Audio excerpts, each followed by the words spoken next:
This channel does not promote any violent, harmful, or illegal activities. All content provided by this channel is meant for an educational purpose only. Supreme কোর্টে পিছিয়ে গেল তিলোত্তমা মামলা শুনানি আগামী 29 জানুয়ারি শুনানি হবে। যেমনটা জানা গেছে, সকাল থেকেই নজর রাখছিলাম আমরা দেখিয়েছিলাম দুপুর 2টার সময় শুনানির সম্ভাবনা ছিল, তারিখে 42 নম্বরের নাম ছিল। কিন্তু যে খবর আমরা পাচ্ছি, শুনানি পিছিয়ে গেছে। কেন পিছিয়ে গেল? জ্যোতির্ময় আমাদের সঙ্গে রয়েছেন, আমাদের সহকর্মী। জ্যোতির্ময়, দেখো, আজ 42 নম্বরে মামলা তালিকাভুক্ত ছিল এবং এই মামলা হচ্ছে নির্যাতিতার বাবা মা তারা শিয়ালদা কোর্টে জাজমেন্ট আসার আগেই তারা নতুন করে একটি পিটিশন ফাইল করেন সুপ্রিম কোর্টে, এবং যেখানে তারা আবেদন করেন যে প্রক্রিয়ায় বা যে ধরনে সিবিআই তদন্ত করেছে তাতে তারা মোটেও সন্তুষ্ট নয়। অর্থাৎ শিয়ালদা কোর্টে জাজমেন্ট আসার আগেই তদন্তের প্রক্রিয়া নিয়ে প্রশ্ন তুলে তারা সুপ্রিম কোর্টের দ্বারস্থ হয়েছিল এবং সেই মামলা আজ 42 নম্বরে নথিভুক্ত হয়েছিল। আজ ঠিক দুপুর 2টোর সময় করুণা নন্দী তিনি মেনশন করেন প্রধান বিচারপতির এজলাসে। তিনি স্পষ্টভাবে বলেন যে এই যেহেতু একটা পরিস্থিতি তৈরি হয়েছে এবং সেই কারণের জন্য এই মামলা দ্রুত শুনানি হওয়া প্রয়োজন।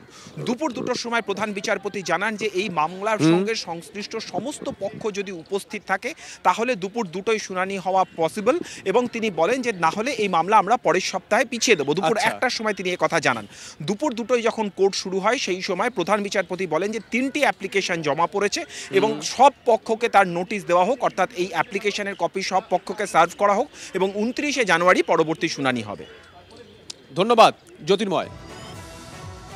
মমতা বন্দ্যোপাধ্যায়ের নির্দেশে তিলোত্তমা রায়কে চ্যালেঞ্জ করে, মানে শিয়ালদা কোর্ট যে রায় দিয়েছে তাকে চ্যালেঞ্জ করে রাজ্য সরকার হাইকোর্টে গিয়েছে, এ খবর আপনাদের আগেই জানা। কিন্তু হাইকোর্টের ডিভিশন বেঞ্চ প্রশ্ন তুলল, সিবিআই প্রথমে প্রশ্ন তুলেছে যে এইভাবে তিলোত্তমার মা বাবাকে না জানিয়ে রাজ্য সরকার সরাসরি যেতে পারে কিনা উচ্চতর আদালতে মৃত্যুদণ্ড চেয়ে। তারপর বিচারপতি দেবাংশু বসাক এ নিয়ে প্রশ্ন তুলেছেন এবং তিনি বলেছেন যে আইনে এর সুনির্দিষ্ট ব্যাখ্যা আছে। যদি এমন হতো যে অপরাধী সে মুক্তি পেয়ে গেছে তাহলে নয় ভিন্ন বিষয়, সেখানে অন্য যে কেউ আসতে পারে চরম সাজার জন্য বা সাজার জন্য, কিন্তু এক্ষেত্রে তার যাবজ্জীবন হয়েছে। আইনে কি বলা আছে, বিচারপতিরা কি প্রশ্ন তুলছেন, কবে ফার্দার শুনানি জানবো আমাদের প্রতিনিধি শ্রাবন্তী সাহার কাছে। শ্রাবন্তী,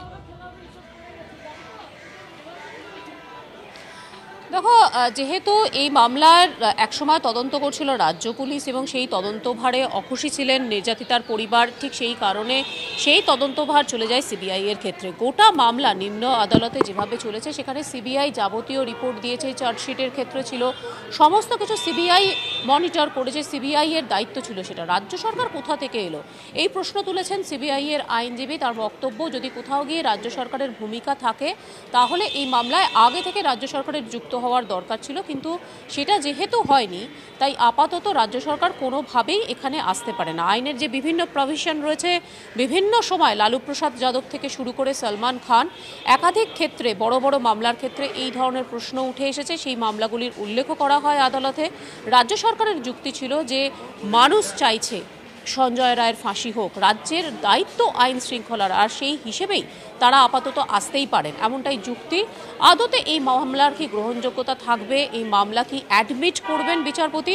আগামী সোমবার সেই বিষয়ে ফের শুনানি রয়েছে এবং সেখানে রাজ্য সরকারকে প্রতিষ্ঠিত করতে হবে যে আদতে এটা কোনো চমক নয়, তারা চাইছেন তিলোত্তমার হয়ে লড়াই করতে, এবং সেক্ষেত্রে যদি প্রমাণ করতে পারেন একমাত্র তখনই ডিভিশন বেঞ্চ এই মামলা ফের শুনবে। আপাতত তোমায় অনেক ধন্যবাদ Srabanti. UEM Jaipur is a perfect target for prospective students aspiring for good jobs, good education with future-ready skills. তিলোত্তমা কাণ্ডে শুধুমাত্র যে সঞ্জয় নয়, আরো অনেকে জড়িত, সেই দাবি বারবার তোলা হয়েছিল পরিবারের তরফ থেকে, মা বাবার তরফ থেকে। তদন্ত অসম্পূর্ণ রয়েছে, সত্যিটা সামনে আসুক, সঞ্জয়ের সর্বোচ্চ শাস্তি চেয়ে রাজ্য সরকারের তড়িঘড়ি হাইকোর্টের দ্বারস্থ হওয়ার প্রক্রিয়ায় তিলোত্তমা মায়ের প্রতিক্রিয়া। মুখ্যমন্ত্রীর মনে হয়েছে যে এটা ঠিক হয়নি, তাই উনি গেছেন সুপ্রিম কোর্টে, এই হাইকোর্টে। এতে আমার কিছু বলার নেই। আমরা সঞ্জয়ের কি হলো না হলো ওটাতে আমাদের আমাদের মনে হয়েছে আমার মেয়ের ঘটনার পেছনে আরো অনেকেই জড়িত, তারা সবাই সামনে আসুক, আসল অপরাধীরা সামনে আসুক, সত্যিটা সামনে আসুক। মেইন তদন্তটা ঠিকঠাক হোক। আমার মনে হয় তদন্তই অসম্পূর্ণ রয়েছে। এদিকে গোটা বিষয় নিয়ে রাজনৈতিক মহল, একদিকে বিজেপি নেতা জগন্নাথ চট্টোপাধ্যায়, অন্যদিকে অধীর রঞ্জন চৌধুরী কি জানাচ্ছেন, ব্যাক টু ব্যাক শোনাবো। তথ্য প্রমাণ লোপাট করে দেওয়ার ফলেই আজকে হয়তো রেয়ারেস্ট অফ দ্য রেয়ার বলে ঘটনাটিকে বিচারক চিহ্নিত করেননি, কিন্তু প্রতি ছত্রে ছত্রে রাজ্য সরকার এবং রাজ্যের তদন্তের গাফিলতির কথা তিনি লিখে গেছেন। তাই রাজ্য সরকারের দুম করে ফাঁসির চেয়ে আদালতে চলে যাওয়ার মধ্যে আমরা ষড়যন্ত্রও দেখছি, আবার এর মধ্যে কোনোভাবে মামলাটিকে ডাইলুট করে দেওয়ার কোনো বিষয় আছে কিনা। কারণ যাদের মূল যে অ্যাগ্রিভড যারা হবেন, তিলোত্তমার বাবা মা, যিনি অ্যাকিউজড এবং তদন্তকারী সংস্থা, তারা যখন এই দীর্ঘ বিচার রায়টিকে নিয়ে ভাবনা চিন্তা করে আইনি পরামর্শ নিচ্ছে, তার আগে ফার্স্ট মুভার হয়ে রাজ্য সরকারের চলে যাওয়াটা আমাদের মধ্যে সন্দেহ জাগাচ্ছে। আজ দিদি জানে মানুষের আবেগ, মানুষের ক্ষোভ, সেটাকে আবার নিজের পক্ষে নিয়ে আসার জন্য, তাদের চোখে ধুলো দেওয়ার জন্য হাইকোর্ট করে দিদি প্রমাণ করতে চাইছেন তোমাদের মতন আমিও শাস্তি চেয়েছি। যদি শাস্তির দাবি সত্যি আপনি করতেন দিদি ভাই, যেদিন ঘটনা ঘটেছিল সেদিন থেকে আপনাকে তদন্ত শুরু করতে হতো। আর সেদিন থেকে আপনি কি করেছেন? তথ্যমান লোপাট করার চেষ্টা করেছেন। আমি দায়িত্ব নিয়ে বলছি, আপনার নির্দেশে, আপনার আদেশে তথ্য প্রমাণ লোপাট হয়েছে হয়েছে হয়েছে।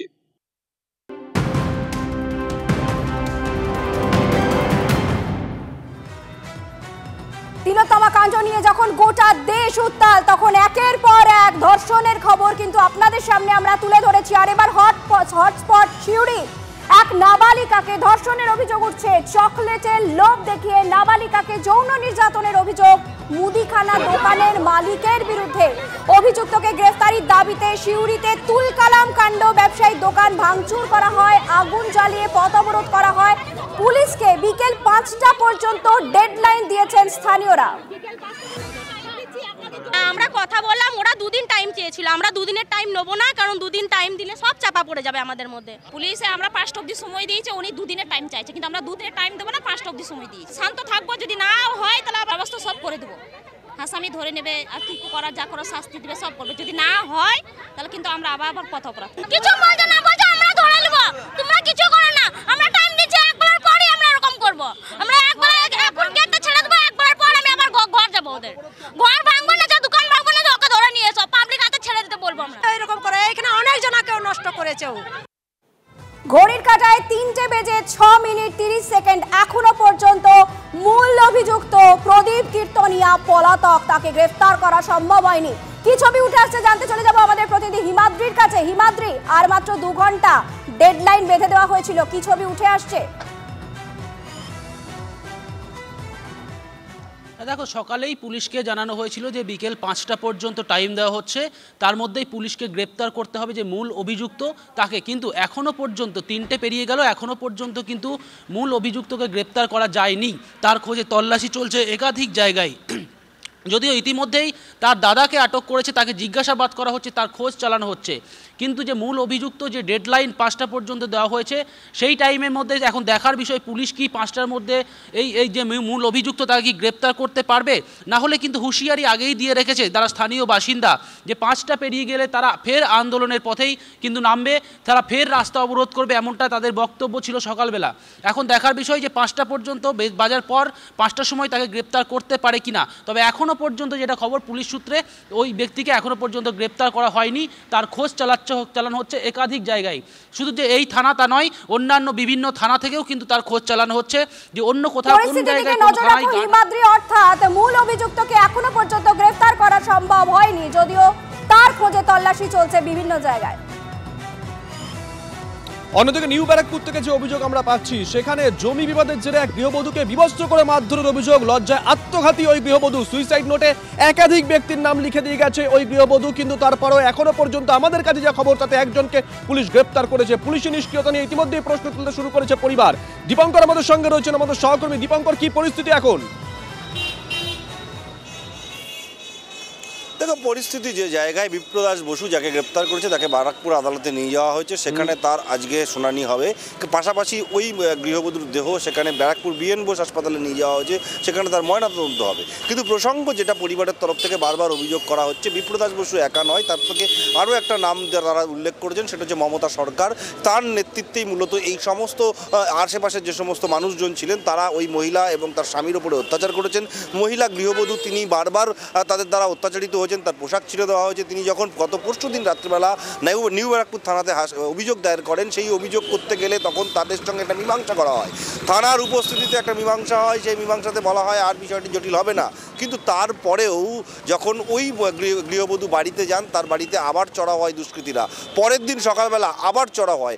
অবশেষে বাড়ি ফাঁকা ছিল, সেই সময় ওই গৃহবধূ এতবার করে তাকে অত্যাচার করা হচ্ছে, তাকে প্রশাসনের কাছে গিয়ে কোনো রকম সুরাহা মিলছে না। এই জায়গায় লজ্জায় তিনি আত্মহত্যা করেছেন এবং তার সুইসাইড নোটে উল্লেখ করা আছে যারা তার এই মৃত্যুর জন্য দায়ী তাদের যেন উপযুক্ত শাস্তি হয়। সেই জায়গা থেকে যদি তুমি ধরো, তাহলে একদিকে যেমন পুলিশি গাফিলতির প্রসঙ্গ উঠে আসছে, উল্টো দিকে ঘটনার পর একজন মাত্র ব্যক্তি গ্রেপ্তার হয়েছে, বাকিরা কোথায় এই প্রশ্ন কিন্তু নিউ ব্যারাকপুর এলাকার মানুষজন তুলতে শুরু করেছেন।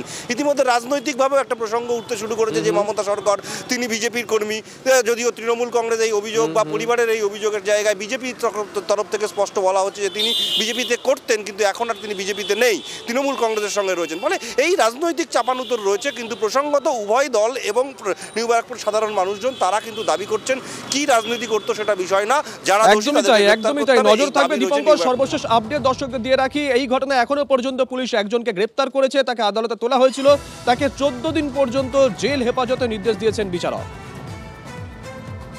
আরজি করের ক্ষেত্রে মূল অপরাধী যে তার যাবজ্জীবন হয়েছে, কিন্তু তার আগে আমরা দেখলাম রাজ্যে 5 মাসে 6টা ফাঁসির সাজা, যদিও সেই ফাঁসিগুলো এখনো পর্যন্ত কার্যকর হয়নি, কিন্তু সাজাটাও তো কিছু কম নয়।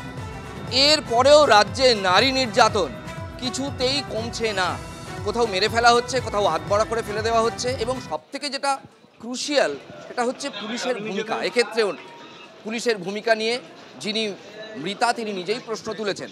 এবং আরেকটা ব্যাপার যেটা হচ্ছে, পাড়ার যারা খুব পরিচিত কাকু যদি একটা বাচ্চা মেয়েকে চকলেট খেতে ডাকে, তাহলে কোন মায়ের সন্দেহ জাগতে পারে বলুন তো? তাহলে তো সব মাকেই এখন বলে দিতে হবে যে তুমি বাড়ির চৌকাঠ পেরিয়ে কোনো কাকু জেঠু বা দাদা কেউ ডাকলেই যেও না। এভাবে কি একটা সমাজ চলতে পারে? আমরা কথা বলবো আমাদের প্রতিনিধি তন্ময় প্রামাণিকের সঙ্গে। তন্ময়, প্রথমত এই যে সামাজিক এমন একটা ব্যাধিতে দাঁড়িয়ে গেছে যে তাহলে কাউকে বিশ্বাস করা যাবে না, আপনজন কেউ নয়। দেখো, এবং পুলিশের ভূমিকা জানতে পারার পরেও পুলিশ বাসন্তীর ক্ষেত্রে 12 দিন লাগলো, সে মানে এক্ষেত্রে তাহলে কি শার্লক হোমস নামাতে হবে? দেখো, একেবারেই বাসন্তীতে এখানে একটা বিষয় খুব স্পষ্ট হয়ে যাচ্ছে যে বিশ্বাস করার প্রশ্ন যেমন আসছে, তেমনি যখন প্রশাসনকে জানানো হচ্ছে, পুলিশকে জানানো হচ্ছে যে খুঁজে পাওয়া যাচ্ছে না, তখনও সেখানে কিন্তু গড়িমসি রয়েছে। সেই গড়িমসির কারণে হয়তো খুঁজে পাওয়া যেতে পারতো, হয়তো কোথাও তাকে লুকিয়ে রেখে দেওয়া হয়েছিল, হয়তো তাকে তখনও পর্যন্ত মেরে ফেলা হয়নি। ফলে এই ঘটনাটা যেমন একটা প্রমাণ। 2 নম্বর হচ্ছে যে ঘটনা একটু আগেই দীপঙ্কর দেখাচ্ছিল, নিউ ব্যারাকপুরের ঘটনা, মহিলা সুইসাইড করেছেন, একাধিকবার আক্রান্ত হচ্ছেন, মার খাচ্ছেন, বিবস্ত্র করে মারা হচ্ছে, পুলিশকে জানানো হচ্ছে, পুলিশ বলছেন বিষয়টা মিটিয়ে নিন। এখানেও কিন্তু পুলিশের ভূমিকা নিয়ে সেই প্রশ্ন চলে আসছে। তুমি যে ক্ষেত্রগুলো বলছো, মহিলাদের নিরাপত্তার প্রশ্ন নিয়ে আমাদের রাজ্যে গত 3 মাসে 4 মাসে 5 মাসে যে ঘটনাগুলো ঘটেছে, প্রত্যেকটি ক্ষেত্রেই সুনির্দিষ্টভাবে পুলিশের বিরুদ্ধে অভিযোগ উঠে আসছে। ঠিক সিউড়িতে আজকে যে ঘটনা ঘটছে, মানে বীরভূমে যে অভিযোগ আমরা দেখতে পাচ্ছি যে একটি ধর্ষণের ঘটনা ঘটেছে, সেই অভিযোগে রাস্তায় লোকজন নেমে পড়েছেন, সেখানে মহিলারা মূলত নেমে পড়েছেন, তারাও সেই অভিযুক্ত করছেন পুলিশকে, যে পুলিশকে বলার পরেও পুলিশ চুপচাপ রয়েছে, তারা ব্যবস্থা নিচ্ছে না। ফলে কোথাও একটা পুলিশের প্রতি অনাস্থা, প্রশাসনের প্রতি অনাস্থা, এবং দুষ্কৃতী যারা তারাও বুঝে গেছে হয়তো যে আমি একটু ছাড় পেতে পারি, পালাতে পেতে পারি, এতটা সক্রিয়। এক্স্যাক্টলি, যেটা সবথেকে তন্ময় প্রামাণিক, আপাতত তোমাকে অনেক ধন্যবাদ। যেটা সবথেকে বেশি বিস্ময়কর এবং তাজ্জব, এখন ঘরে ঘরে টিভি, এমন কোনো বাড়ি নেই যেখানে টিভি নেই। ফলে যারা অপরাধী সে কি এটাও খেয়াল রাখছে না যে এই ধরনের অপরাধ ঘটালে কি ধরনের সাজা হতে পারে? তাহলে এই যে কারেকশনাল হোম, তার লাভ কি? এটা আমাদের প্রশ্ন।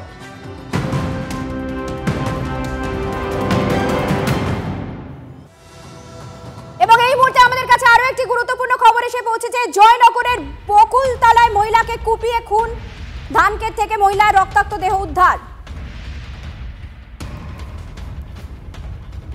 এই খবরের দিকে আমাদের নজর থাকবে। কিন্তু বাঘাযতীন কামারহাটি থেকে ট্যাংরা শহর জুড়ে তাসের ঘর ক্রিস্টোফার রোডে ফিরল বাঘাযতীনের স্মৃতি। কলকাতা পুরসভার 58 নম্বর ওয়ার্ডে নির্মীয়মান বহুতল হেলে ভেতরে নির্মাণ কাজ শেষ হয়নি। গতকাল কামারহাটিতে বাড়ি উঁচু করতে গিয়ে হেলে যায় বহুতল।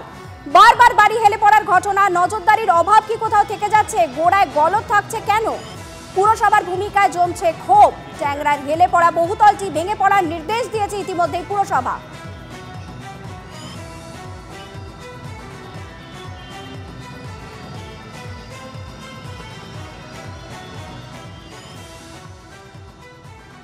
প্রমোটাররা প্রমোটিং করে চলে যায়, পয়সা নিয়ে এটা গায়েব হয়ে যায়। এসব না প্রশাসন দেখছে না কিছু দেখছে। লাস্টে অসুবিধা কার? আম পাবলিকের হয়। মরো, এবার চলে যাও। এবার কি হবে? ইনকোয়ারি হবে, ভেঙে দেবে, লাস্টে টাকা পিস যারা আছে সে ভুগবে। থাকি তাহলে একমাত্র স্টেটমেন্ট দিতে, নাহলে স্টেটমেন্ট দিতে না। এটা কারা বলছে? এখানকার পার্টির লোকেরা বলছে। কোন পার্টির লোকেরা এরা? তৃণমূল। এখানে আমাদেরকে সবাই জিজ্ঞাসা করেছিল বলেই আমরা বলেছি। ওনারা এসে আমাকে থ্রেট দিচ্ছে, আমার মতো একটা বাচ্চা মেয়েকে থ্রেট দিয়ে যাচ্ছে, তোমার ফটো তুলে রাখবো, তুমি কি করবে আমি তোমায় দেখে নেব। হ্যাঁ, প্রমোটারের লোকজন। এবার যদি এরকম যদি সববারই এরকম মাঝে মাঝে শোনা যেটা কি কষ্ট লাগবে। হ্যাঁ, সেটা বলছি, কিরকম বিপদ লাগে। এখন বিল্ডিং বাড়ি দেখলেই ভয় লাগে। এটাতে পরে আপনার সরকারি এটা ঠিক করবে যে কি করতে হয় না করা যায়, যাতে সাধারণ মানুষ যেন সুস্থভাবে থাকতে পারে, সেটাই করা উচিত। আমাদের সঙ্গে রয়েছেন আমাদের সহকর্মী সায়ন্ত। বাঘাযতীন, কামারহাটি, এবার ট্যাংরা। আমরা গতকালই প্রশ্ন তুলেছিলাম যে আমজনতা কষ্টের টাকা দিয়ে তাসের ঘর কিনছে না তো, বাড়ি ভাঙার নির্দেশ দেওয়া হয়েছে, কিন্তু ব্যবস্থা কি হচ্ছে? এত যে ঘটনা ঘটছে। একদমই শুভজিৎ, দেখো একের পর এক কিন্তু ঘটনা ঘটছে। বাঘাযতীন, কামারহাটি, এবার 58 নম্বর ওয়ার্ডে ক্রিস্টোফার রোডে যে বহুতলটি তৈরি হয়েছে, সেই বহুতল যখন তৈরি হচ্ছিল তখন 401 ধারায় নোটিশ দেওয়া হয় কলকাতা পুরসভার সূত্রে খবর, এবং তারপর কিছুদিন কাজ বন্ধ ছিল। সেই কাজ বন্ধ থাকার পর ফের কাজ চালু হয় এবং এই বহুতল তৈরি হয়ে যায়। কার নজরদারির অভাব? কোথায় নজরদারি ছিল? যদি মেয়র বারবার বলছেন যে ইঞ্জিনিয়ার, সাব অ্যাসিস্ট্যান্ট ইঞ্জিনিয়ারদের এলাকা ঘুরতে নির্দেশ দেওয়া হয়েছে, তাহলে কেন ব্যবস্থা নেওয়া হচ্ছে না? কেন বেআইনি বাড়ি রোখা সম্ভব হচ্ছে না? এখন এই বাড়িটি, যে বাড়িটি হেলে পড়েছে, সেই বাড়িটি ভাঙার নির্দেশ দেওয়া হয়েছে। কিন্তু এটাও প্রশ্ন যে লাগোয়া যে বহুতলটি রয়েছে সেখান থেকে সাধারণ মানুষকে না সরিয়ে এই বিপজ্জনক বাড়িটি ভাঙা যাবে না। আর বিপজ্জনক বাড়ি ভাঙতে গেলে যেটা আইন মেনে করা হয়েছে, যে বহুতলটি যেখানে সাধারণ মানুষ বসবাস করছিল, সেই বাড়িটিরও একাংশ ভাঙা পড়বে। তাহলে এই মানুষগুলি যখন টাকা দিয়ে নিজেদের ফ্ল্যাট কিনেছে, তারা যাবেন কোথায়? তাদের অর্থনৈতিক যে সুরক্ষা সেটা পাবে কিভাবে? স্বাভাবিকভাবে একগুচ্ছ প্রশ্ন কিন্তু উঠছে। কলকাতা পুরসভার তরফে জানানো হচ্ছে যে নজরদারি চালানো হয়। তাহলে নজরদারি যদি চালানোই হয়, তাহলে অর্থাৎ 5 থেকে 6 তলা এই বহুতল তৈরি হয়ে গেল কিভাবে? বহুতল তৈরি হয়ে গেল, সেটা বেঁকে গেল। রাতের অন্ধকারে নিশ্চয়ই বহুতল তৈরি হয়নি, দিনের আলোয় তৈরি হয়েছে। তাহলে কলকাতা পুরসভার ইঞ্জিনিয়াররা কোথায় ছিল? এই প্রশ্নের উত্তর কিন্তু এখনো পর্যন্ত কলকাতা পুরসভার তরফে কোনো কিছু পাওয়া যায়নি। যেখানে বাঘাযতীনের ঘটনায় এখনো পর্যন্ত 2 জন ইঞ্জিনিয়ারকে শোকজ করা হয়েছে, সেই ঘটনার রেশ কাটতে না কাটতেই আবার ক্রিস্টোফার রোড অর্থাৎ ট্যাংরায় এই ঘটনা। একগুচ্ছ প্রশ্নের নজর থাকবে সায়ন্ত, একগুচ্ছ প্রশ্ন, উত্তর কবে আমরা পাবো নজর থাকবে। অসংখ্য ধন্যবাদ তোমাকে। 58 নম্বর ওয়ার্ডের কাউন্সিলর সন্দীপন সাহা তিনি কি বলেছেন শোনাবো, ব্যাক টু ব্যাক শোনাবো। বিজেপি কাউন্সিলর সজল ঘোষ তিনি কি বলেছেন? এই বিল্ডিংটা যে হেলে পড়েছে, এটা 2 দিন আগে স্থানীয় লোকেরা আমাকে খবর দেয়। দেওয়ার সাথে সাথে আমি বিল্ডিং ডিপার্টমেন্টকে জানাই। বিল্ডিং ডিপার্টমেন্ট তৎপরতার সাথে এখানে এসে তারা ব্যবস্থা নেওয়া শুরু করেছে। এইবার আইনত যা ব্যবস্থা নেওয়ার, সেই ব্যবস্থা নিয়ে যাতে কোনো ক্ষয়ক্ষতি না হয়, সেই দিকেই আমাদের এখন নজর থাকবে। আজকালকার দিনে যদি একটা নির্মীয়মান বিল্ডিং হয়, সেখানে কাউন্সিলরের সন্দেহ হলো যে এটা কতটা স্যাংশন আছে। আমি লোক পাঠালাম, এবার পরক্ষণেই অভিযোগ উঠবে কাউন্সিলর লোক পাঠিয়ে দাদাগিরি করছে, বিল্ডিং কনস্ট্রাকশন বন্ধ করে দিচ্ছে। তো এইরকম সিচুয়েশন আমরা অ্যাভয়েড করছি। একটা বিল্ডিং যখন তৈরি হয়, আমরা তার ধারে কাছেও যাই না। যদি কোনো কমপ্লেন আসে, আমরা বিল্ডিং ডিপার্টমেন্টকে জানিয়ে দিই, কারণ তারাই স্যাংশন দেয়। তারা কোন বিল্ডিং কতটা স্যাংশন দিয়েছে কি দেয়নি তারাই জানতে পারে। তো এবার তারা এসে যা ব্যবস্থা নেওয়ার নিক। স্থানীয় স্তরে যদি আমরা সেটাতে ইন্টারফেয়ার করি, তখন সেটাতে বদনামের ভাগিদারি হওয়া ছাড়া অন্য কিছু আমরা পাই না। করতে গেলাম ভালো, হয়ে যায় উল্টো। নিয়ম যদি নিয়ম মেনে করলে তার এই অবস্থা হতো না। দুর্ভাগ্য, এই জায়গাগুলো, এই অঞ্চলগুলো না প্রমোটারের স্বর্গরাজ্যে পরিণত করে দিয়েছে। প্রমোটারের স্বর্গরাজ্য, এই নিয়ে ওদের দলের মধ্যেও প্রচুর কোনোকুনি মারামারি আছে। বাড়ির ভিত্তি যদি কাটমানি হয়, বাড়ির ভিত্তি যদি ইট বালি সিমেন্ট না হয়, সবই যদি বেআইনি হতে থাকে আর সবই যদি বন্দোবস্তে হয়, তাহলে এই অবস্থাই হবে। কর্পোরেশনের অবস্থা ভারেমা ভবানী, এখন এক এক কাটা জায়গায় 5-5 তলা বাড়ি করে দিচ্ছে কর্পোরেশন। শুধু টাকা চাই, কাউন্সিলরদেরও টাকা চাই। আমি এখানে কে কি খেয়েছে বলতে যাব না, পরে হিসাব দেবো। আমার দুই সহকর্মী রাজা চট্টোপাধ্যায় এবং শুভজিৎ মিত্রকে ধন্যবাদ জানাই। একটা ছোট্ট বিরতি নিচ্ছি, ফিরছি আরো খবর নিয়ে, সঙ্গে থাকুন। নিজের ফ্ল্যাটে ছুরিকাহত হয়েছিলেন সাইফ আলী খান। হামলার পর যে অটো চালকের জন্য দ্রুত হাসপাতালে তিনি পৌঁছতে পেরেছিলেন, যার জন্য প্রাণে বেঁচেছিলেন, বাড়ি ফেরার পর সেই অটো চালককে ধন্যবাদ জানালেন সাইফ। একই সঙ্গে ছবি তুললেন। হামলার 5 দিন পর গতকালই হাসপাতাল থেকে ছাড়া পান সাইফ। আপাতত তাকে বিশ্রামে থাকার পরামর্শ দিয়েছেন চিকিৎসকরা। প্রাণ রক্ষক সেই অটো চালক ভজন সিং রানাকে অসংখ্য ধন্যবাদ জানালেন বলিউডের ছোটে নবাব।